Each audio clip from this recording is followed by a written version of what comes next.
So hello everyone, आज है GK and GS important topics की सेकंड क्लास।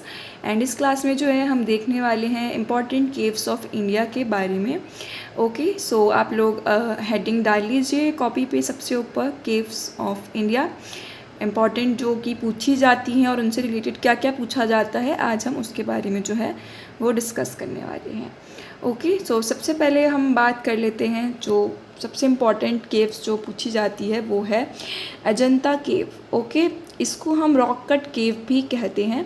ठीक है, तो ये सबसे पहली बात कहाँ सिचुएटेड है, तो ये महाराष्ट्र में औरंगाबाद में सिचुएटेड है। जितने पॉइंट्स मैंने लिखे हैं आप सबको भी जो है लिखने हैं। अगर आपसे इसकी रेंज पूछी जाए कि अजंता केव कौन सी रेंज पे सिचुएटेड है, तो आप किसका नाम बताएंगे? Sahyadri range of western Ghats. ठीक है, इस चीज़ को आप याद रखिएगा। और अगर आपसे रिवर पूछी जाए तो वो होगी वघोरा रिवर। ठीक है, इसके अंदर टोटल 29 केव्स हैं। 25 जो हैं वो विहार से हैं और 4 जो हैं वो चैत्य हैं। जितने भी बच्चों ने बुद्धिज़्म टॉपिक पढ़ा होगा उन्हें विहार और चैत्य का मतलब पता होगा। हम भी जब बुद्धिज़्म टॉपिक पढ़ेंगे तब इस चीज़ को जो है एक्सप्लेन करेंगे। फिलहाल आप इस चीज़ को याद रखिएगा कि इसमें 25 विहार्स एंड 4 जो हैं चैत्य हैं। अब बात करी जाए इसके टाइम पीरियड की, सो वो है 200 BC से लेकर 650 AD। ओके, अब नेक्स्ट हम बात कर लेते हैं कि अजंता केव्स जो हैं वो किस चीज़ को डेडिकेटेड हैं। सो ये टोटली डेडिकेटेड हैं बुद्धिज़्म को। इस चीज़ को आप ध्यान रखिएगा, ये एग्ज़ाम में पूछा जाता है। नेक्स्ट, इसमें जो है नेचुरल कलर्स का जो है वो यूज़ किया गया है। अजंता केव्स में किस चीज़ का यूज़ किया गया है? नेचुरल कलर्स का। और अगर इसमें हाईलाइटेड कलर्स पूछे भी जाते हैं कभी कभी, सो आउटलाइंड पेंटिंग्स जो हैं वो है रेड कलर से। ओके, ब्लू भी है लेकिन वो चीज़ मेंशन्ड नहीं है। सो आप इस चीज़ को लिख सकते हो, अगर कहीं रेड एंड ब्लू दोनों हो सो आप वहाँ पे अजंता भी आंसर जो है वो हो सकता है, बट मोस्टली इसका आंसर जो रहने वाला है वो रेड ही रहने वाला है। ठीक है, बुद्धिस्ट लाइफ से रिलेटेड स्टोरीज़ एंड जकाता जो होते हैं वो सब जो हैं केव्स में डिस्प्लेड हैं। ओके, तो ये सब आपका हो गया अजंता केव्स के बारे में। नेक्स्ट केव जो इम्पॉर्टेंट है वो कौन सी है? एलोरा केव। ये भी एक रॉक कट स्टाइल केव ही है, लाइक अजंता केव। जैसे हमने उसका फर्स्ट पॉइंट भी यही था कि वो एक रॉक कट केव है, और एलोरा जो है ये भी एक रॉक कट केव ही है। ठीक है, नेक्स्ट अगर हम बात करें कि ये कहाँ सिचुएटेड है, सो ये महाराष्ट्र में सिचुएटेड है ये भी, और ये भी सह्याद्री रिवर के पास में ही सिचुएटेड है। ओके, नेक्स्ट हम बात कर लेते हैं, इसमें हैं 34 केव्स। ठीक है, 17 केव्स जो हैं वो ब्राह्मण्स को डेडिकेटेड हैं, 12 केव्स जो हैं वो बुद्धिज़्म को डेडिकेटेड हैं, एंड 5 केव्स जो हैं वो जैनिज़्म को डेडिकेटेड हैं। अब ये ब्राह्मण वाली केव जो हैं उसको रावण की खाई भी बोला जाता है। ओके, नेक्स्ट अगर हम बात करें कि एलोरा केव का स्ट्रक्चर जो है वो कहाँ से इंस्पायर्ड है, so it is inspired from Karnataka and Tamil Nadu. जो वहाँ की केव्स होंगी वहाँ से इंस्पायर्ड है। अब बात की जाए कि कौन सी डायनेस्टी से ये बिलोंग करती हैं एलोरा केव्स, तो वो राष्ट्रकूटा डायनेस्टी से जो हैं वो बिलोंग करती हैं। अब इसकी जो 16th केव है वो एक कैलाश टेम्पल है जो कि मोनोलिथिक टाइम पीरियड का है। ओके, ये सब पॉइंट आपको एलोरा केव से रिलेटेड जो हैं वो याद रखनी है। नेक्स्ट हम लोग बात कर लेते हैं जो इम्पोर्टेंट केव है वो है बराबर केव्स। ठीक है, ये आपके कहाँ है? ये आपके बराबर हिल्स बिहार में जो है वहाँ पर सिचुएटेड है। ओके, इसका टाइम पीरियड पूछा जाएगा तो 250 BC। मौर्यन पीरियड अशोका के टाइम की ये केव्स हैं। ठीक है, ये भी रॉक कट केव्स हैं।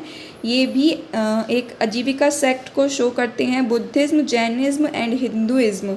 इसके अंदर क्या क्या किस किस चीज़ को डेडिकेट किया गया है? Buddhism, Jainism and Hinduism. अब आपसे क्वेश्चन ये बन सकता है कि अशोका का टाइम पीरियड जो है वो कौन सी केव्स डिस्प्ले करती हैं, सो उसका आंसर होगा बराबर केव्स। ठीक है, इस केव्स के लिए बस इतना ही आपको पढ़ना इनफ है। नेक्स्ट आती हैं एलिफेंटा की केव्स। इनका नाम आप सबने सुना ही होगा, आई थिंक सो ये कहाँ पर है? ये है महाराष्ट्र, मुंबई में, सनसेट आइलैंड के पास में। ठीक है, ये भी 8th सेंचुरी AD की केव्स हैं। ये डेडिकेटेड हैं बुद्धिस्ट जो हमारा कम्युनिटी है उसको, एंड लॉर्ड शिवा को। अगर पर्टिकुलरली आपको नेम दिया जाएगा लॉर्ड शिवा, सो आपका आंसर होगा Elephanta caves. Okay, Trimurti structure of Shiva भी आपको यहीं पे मिलेगा, जिसमें ब्रह्मा, विष्णु एंड महेश जी होंगे। ठीक है, तांडव डांस ऑफ शिवा ये भी इसी केव में जो है डिस्प्लेड है। ठीक है, इन सब पॉइंट्स को आप प्लीज़ नोट कर लीजिएगा एंड याद कर लीजिएगा कि कौन सा पॉइंट कौन से केव से रिलेटेड है। नेक्स्ट केव है बाघ केव्स। ये 6th सेंचुरी की केव्स हैं। ये बाघ रिवर पर जो है सिचुएटेड हैं, मध्य प्रदेश में आपको मिलेंगी। और अगर आपसे पूछा जाए ऐसी कौन सी केव है जो अजंता केव्स से इंस्पायर्ड है, सो दैट इज़ बाघ केव्स। इस चीज़ को याद रखिएगा। एंड ये भी जो है ये बुद्धिज़्म से रिलेटेड केव है आपकी। ओके, नेक्स्ट केव की हम बात कर लें तो वो हैं जूनागढ़ केव्स। ये हैं गुजरात में। ओके, ये भी आपको बुद्धिस्ट केव्स ही मिलेंगी, यानी कि ये भी बुद्धिस्ट कम्युनिटी को ही बिलोंग करती हैं। अब यहाँ पर कोई भी वैसे केव नहीं है, बट एविडेंस जो हैं वो स्टिल हैं।